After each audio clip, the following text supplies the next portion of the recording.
माझ्या बहिणींनो आपल्याला विश्वास देतो की कुठल्याही परिस्थितीमध्ये ही जी योजना सुरू केलेली आहे ही योजना मगाशी गडकरी साहेब म्हणाले की भाऊबीज आम्ही देणार, रक्षाबंधन दिलं, आता भाऊबीज आता येते आहे, या भाऊबीजीला पण या खात्यात पैसे जातील, पण फक्त एक भाऊबीज आणि रक्षाबंधन नाही तर ही ओवाळणी, ही आमच्या भावांची तुमच्या बहिणींना ही ओवाळणी कायमस्वरूपी आहे।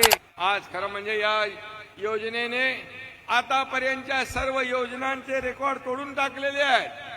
तुम्हीच माझ्या बहिणींनी आतापर्यंतच्या कार्यक्रमाचे रेकॉर्ड तुम्हीच तोडले, तुम्हीच विक्रम मोडलेले आहेत।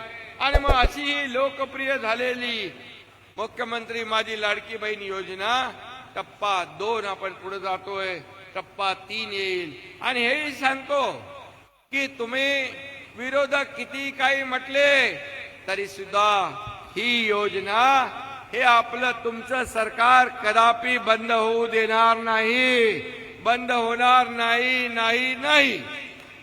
आणि म्हणून काय काय प्रयत्न करतात, म्हणाले ही योजना फसवी आहे, ही चुनावी जुमला आहे, हे फक्त घोषणा आहे, पैसे काय येणार नाहीत, वाट बघत बसा।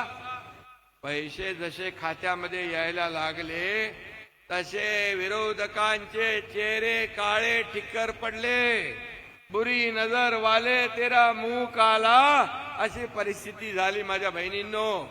आणि मग म्हणाले काही लोक लवकर पैसे काढून घ्या, लवकर पैसे काढून घ्या, नाही तर सरकार पैसे काढून घेईल। हे सरकार देणार, हे सरकार घेणार नाही। हे पूर्वीचं सरकार आपल्याला माहित आहे, हप्ते घेणार होतं, हे हप्ते भरणार सरकार आहे। माझ्या बहिणींच्या खात्यात 2-2 हप्ते भरणार सरकार आहे। त्यामुळे ही देना बँक आहे, ही लेना बँक नाही।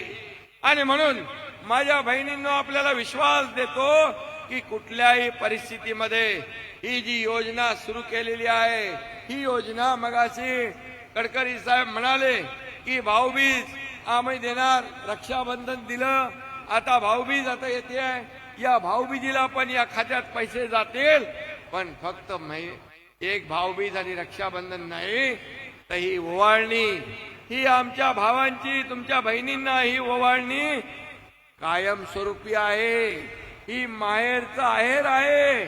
त्यामुळे तुम्ही चिंता करू नका, ही योजना बंद होणार नाही।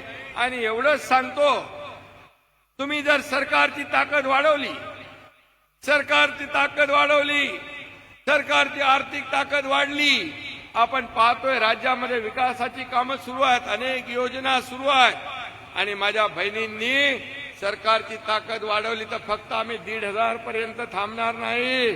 तुम्ही जशी सरकारला ताकद द्याल, 1,500चे 2,000 होतील, 2,000चे 2,500 होतील, 2,500चे 3,000 होतील, किंवा माझ्या बहिणींनो त्याहीपेक्षा जास्ती देण्याची दानत आमची आहे। जेव्हा आमची ताकद वाढेल तेव्हा आम्ही तुम्हाला देताना हात आकडता घेणार नाही, हा शब्द आम्ही तुम्हाला द्यायला आलेलो आहे। जशी तुम्ही ताकद द्याल ही ओवाळणीची रक्कम आम्ही भाऊ तुमची ओवाळणीची रक्कम वाढवत जाऊ।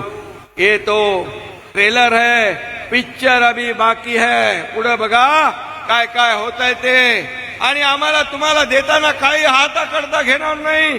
आणि म्हणून आम्हाला एवढंच आहे की माझ्या या बहिणींना महाराष्ट्रातल्या आम्हाला लखपती झालेलं पाहायचं आहे, आणि लखपती झालेलं पाहायचं आहे।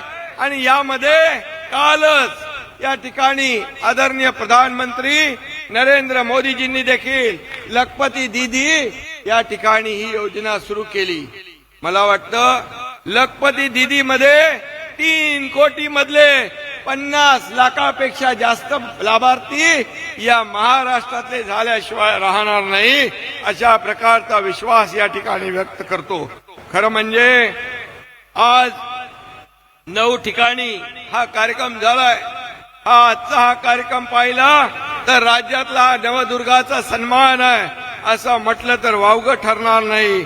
आणि म्हणून मी आपल्याला एवढंच सांगतो की मला काही लोकांनी सांगितलं की आम्ही आता महिला लाडकी बहीण आपण केलंय, तुमच्या मुलांचाही विषय घ्या आणि लाडका भाऊ देखील आपण घेतला.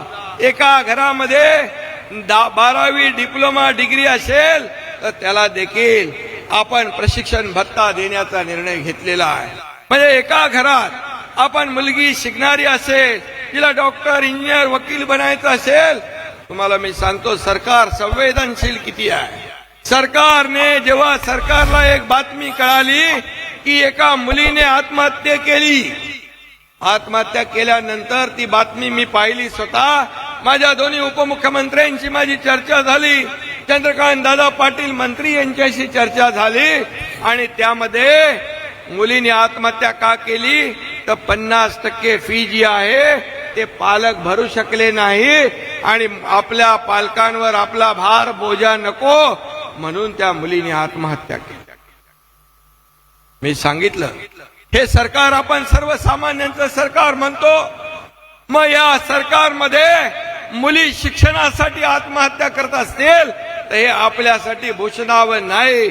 आणि माझ्या बहिणीनं त्याच दिवशी सरकारने निर्णय घेतला की ज्याला उच्च शिक्षण ज्या मुलीला घ्यायचं आहे त्यांना 100% फी मध्ये सवलत देण्याचा निर्णय आपण घेतला.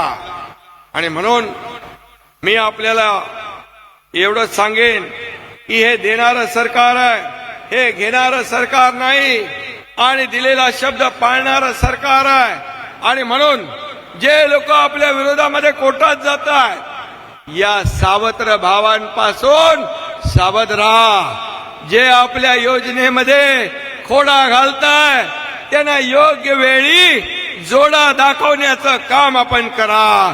का तुम्ही आमची योजना बंद पाडायला गेलात? का तुम्ही आमच्या योजनेला बदनाम करताय? का तुम्ही आमच्या योजनेच्या विरोधात कोर्टात जाताय? त्यांना विचारण्याची आवश्यकता आहे. आज शेतकऱ्याला देखील आपण न्याय दिलाय. आज वीज पंप बिलाचं बिल आपण माफ केलंय. 7.5 HP ची मोटर लावून शेती करणाऱ्या शेतकऱ्याचं बिल माफ केलंय. आपण वयोश्री योजना लागू केली आहे. या सर्व योजनांचा लाभ आपण घ्या एवढंच मी आपल्याला सांगतो. आणि पुन्हा एकदा आपल्या सगळ्यांना मनापासून या ठिकाणी धन्यवाद देतो की एवढ्या मोठ्या संख्येने आपण या ठिकाणी उपस्थित झालात, एवढ्या लांबून आपण या ठिकाणी आलात आणि या कार्यक्रमामध्ये सहभागी झालात. आपल्याला मी एवढाच आश्वासन देतो, एवढं वचन देतो की तुम्ही विश्वास ठेवा. ही योजना फक्त रक्षाबंधन आणि भाऊबीजेपुरती मर्यादित नाही. ही योजना कायम सुरू राहणार. कारण आपल्या आशीर्वादाने गेल्या 2 वर्षामध्ये या सरकार महायुतीने केलेलं काम जे आहे, एकीकडे विकास आपण साधलाय, रस्ते केले, मेट्रो केली, आपण मोठमोठे प्रकल्प राबवले, समृद्धी हायवे केला. आज या महाराष्ट्रामध्ये अनेक प्रकल्प सुरू आहेत आणि एकीकडे विकास आणि दुसरीकडे कल्याणकारी योजना. विकास आणि कल्याण याची सांगड घालण्याचा प्रयत्न आपण केलेला आहे.